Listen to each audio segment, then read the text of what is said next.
Well, hey everyone, I'm Jenn Chase, Chief Marketing Officer at SAS, and today I have with me Stewart Cink and Billy Andrade at the SAS Championship here in Cary, North Carolina. Gentlemen, welcome. Thank you, Jen. Thank you. Excellent, excellent. Stuart, this is your first time, but Yep. Billy, you've been here 11 times. A newbie. I'm a newbie. No, you're a newbie. What advice might you have for him, None. Billy, on this course? Zero None. advice. He does not need any Oh, advice. come on. Please, I'll take anything I can get. Hit it in the fairway, hit it on the green, and then just make a few putts. And Some pro tips right and there. Everything works out. No, this is a great place. Prestonwood's an awesome golf course. We love coming here.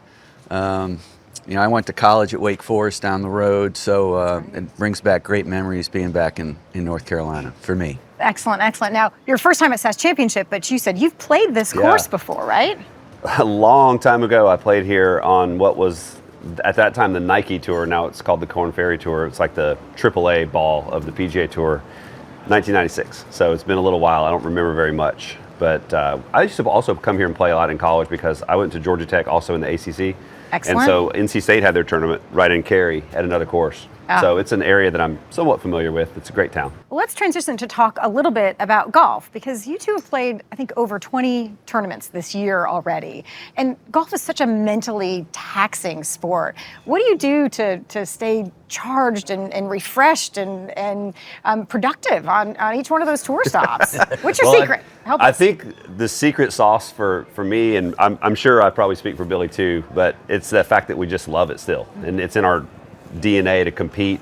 We love competing and we love playing great and, doing our best. And you take knocks out here. Golf deals you a lot more knocks than it gives you like a pat on the back, doesn't it? The Champions Tour is just so much fun. It's not as much pressure. And when I came out on the Champions Tour, my goal was to have a great time. Like I put my work in playing the PGA Tour for 25 years. Now I come out on the Champions Tour. I'm going to enjoy this part of my career. To go to places like Raleigh, to come play in this tournament is special for all of us. And we just love the fact that SAS has been a big sponsor for our tour. Well, let's talk a little bit about some of the in-tournament strategies you might have. I mean, I know in my role as CMO, sometimes I'm looking to make some adjustments, either because I need to get a different outcome or the conditions have changed. I'm curious if you've ever had a situation where maybe mid-round you have to adjust your strategies. Like, what's your approach there that maybe business leaders can take away and learn from? There's so many parallels. I don't know if we have time to go through them all. I mean, the way you just described it sounds like almost every day when you play. I mean, there's so rarely a day when your conditions are the same from the start to the finish. It's the same as any other business. I mean, I think of myself as like the CEO of my little company. Billy's the CEO of his little company. We have little teams that we work with that are all part of the process. It's all about the similarities for performance. And what SAS does is a lot different than what Stewart Cink or Billy Andrade do.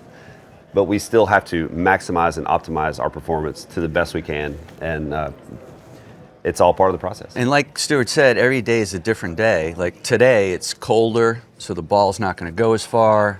When it heats up, the ball goes a little further. And then so your strategy on the golf course is going to change. And it depends on, like today, it's pretty windy. Yesterday we played, there wasn't much wind. Tomorrow might be no wind. So you have to strategize with the conditions and try to get that ball in the hole as quick as you can.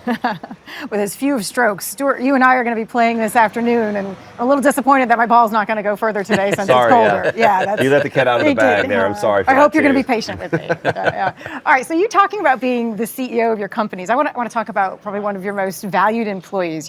At SAS, we often joke that data and AI is our caddy. So kind of behind the scenes, but always indispensable. Can you talk a little bit about your caddy relationship? And Billy, I'd love for you to start, because I know you've got a special caddy who sometimes takes the bag. Yeah, my caddy's Mark Zion, Ziggy, and he's been caddying for me since 1997.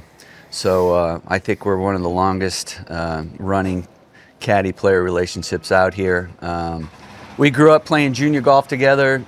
We're both from Rhode Island, so he's part of my family, and he's the same all the time. There's no highs and lows with him. He's pretty chilled, and That's what I like in a caddy, you know. And he also is a very good player, and I like that too. That you know, so we're both on the same page when we're talking.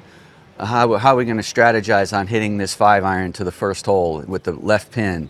So we're always chatting, we're always talking, and I lean heavily on my relationship with my caddy. And it's a relationship I think that's changed a lot over the years since we've been playing in the pros.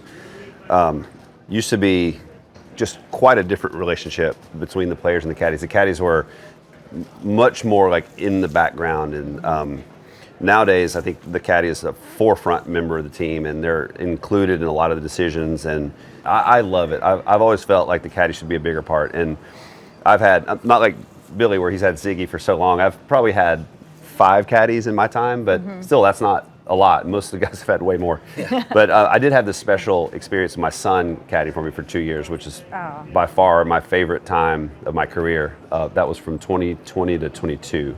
So for those 2 years, my son caddied, and we had some success and some failures, but part of the greatness of it was just being able to ride through the adversity and the successes with him, and sort of like use those moments as teachable times, you know, when he's looking to you to see like, how do you react to this? You know, your ball just hit a tree and bounced 30 yards out of bounds. How do you react to it? Or, you know, you win.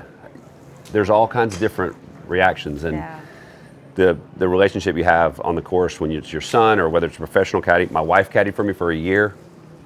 Thanks. Those are great experiences, and just looking back, those are the times I'll remember. That's really special.